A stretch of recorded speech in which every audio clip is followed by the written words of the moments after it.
Tadi sebelumnya ada Cynthia Rompas dan kali ini giliran saya Rahmat Ibrahim dan saya sudah mengenakan wastra Nusantara pakaian adat Mandailing.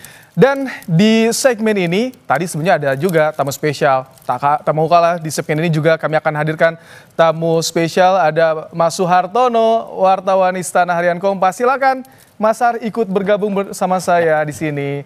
Ini saat ini sudah kurang 1 jam Mas Har tentunya sebelum penurunan bendera merah putih. Apa kabar Mas Har? Mas Baim. Ini Mas Har kayaknya kangen ya meliput lagi di istana di penurunan bendera atau bahkan pengibaran bendera karena Mas Har terakhir di Januari Mas Har ya? Ya, Januari masih terakhir ke istana itu sebelum 31 Januari gimana? Sudah selesai. Hari ini gimana? Meriah sekali sih kalau tadi kita lihat Ya, Mas Har. Betul. Meriah banget, tapi jadi ada kesan hura-hura ya.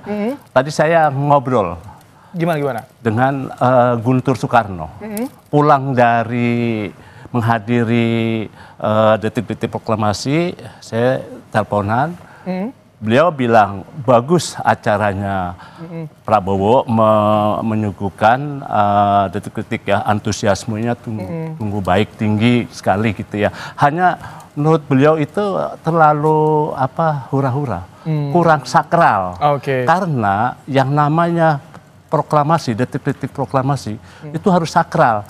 Nah, kalau mau hura-hura dibikinlah di pesta rakyat. Pendapat Mas Guntur ya. Menurut Mas, gitu. Tapi kalau, ini kalau menurut saya sih ya itu sebagai seorang putra presiden ya, jadi bisa wajar-wajar saja. Betul. Ini kami tampilkan juga Mas Har. Ini adalah visual bagaimana di area gerbang masuk Istana Merdeka Jakarta. Memang antusiasnya begitu terlihat Mas Har. 8.000 undangan yang disediakan oleh pemerintah kepada warga untuk bisa menyaksikan dan mereka juga semangat menggunakan wastra Nusantara. Tadi aja diberikan souvenir bendera merah putih.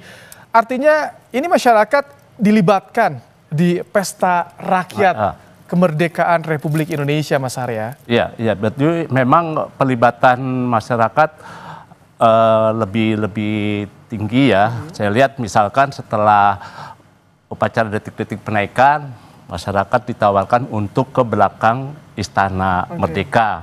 Di Taman Rumput itu disediakan berbagai makanan ya, yang gratis. Itu dibuat oleh para pedagang yang ada di sekitar istana. Melibatkan UMKM juga. Nah, itulah UMKM. Jadi di situ masyarakat betul-betul bisa merasakan yang namanya pesta rakyat di hari kemerdekaan itu. Dan ini jelang penurunan bendera. Biasanya kan pada pukul 17 waktu Indonesia Barat.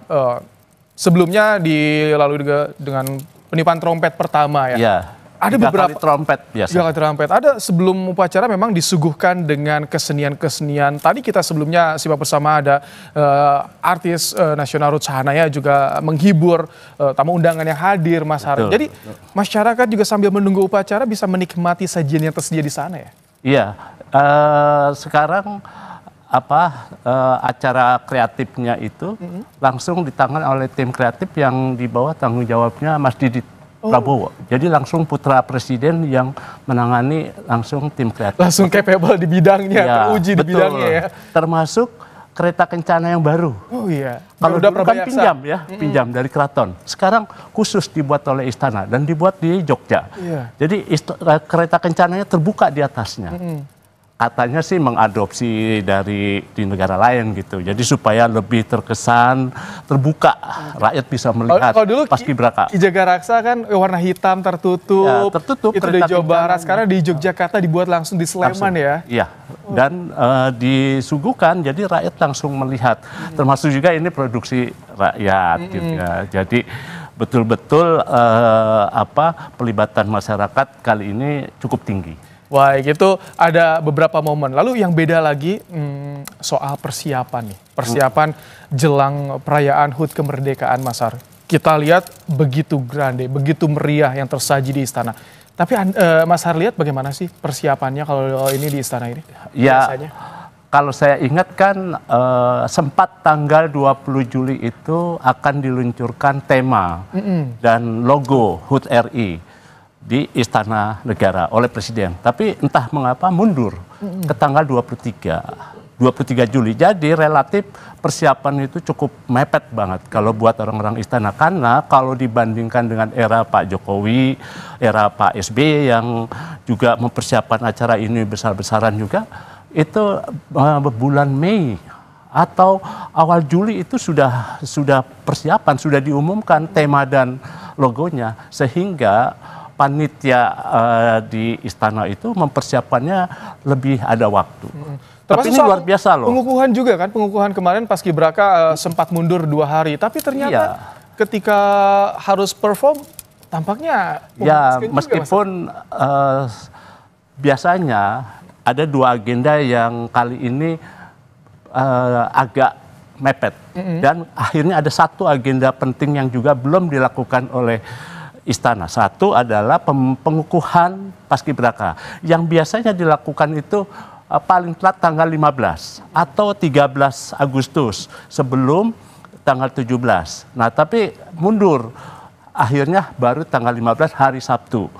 Dan itu pun yang mengukuhkan kan bukan presiden, yaitu Menseknek.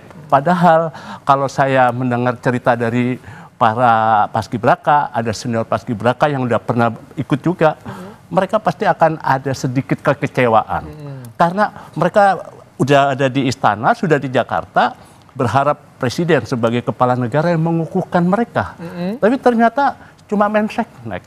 Jadi mereka agak mungkin kalau terlalu terdegradasi ya. Nah, 1 acara yang belum dilakukan oleh istana adalah pemberian tanda kehormatan dan jasa yang biasanya dilakukan sebelum pada tanggal 17. Nah, ini belum, dan informasinya katanya nanti setelah 17. Oke, berarti setelah pelaksanaan. Nah, ini kami tampilkan di layar kaca Kompas TV, saudara, ini adalah bagaimana tarian tradisional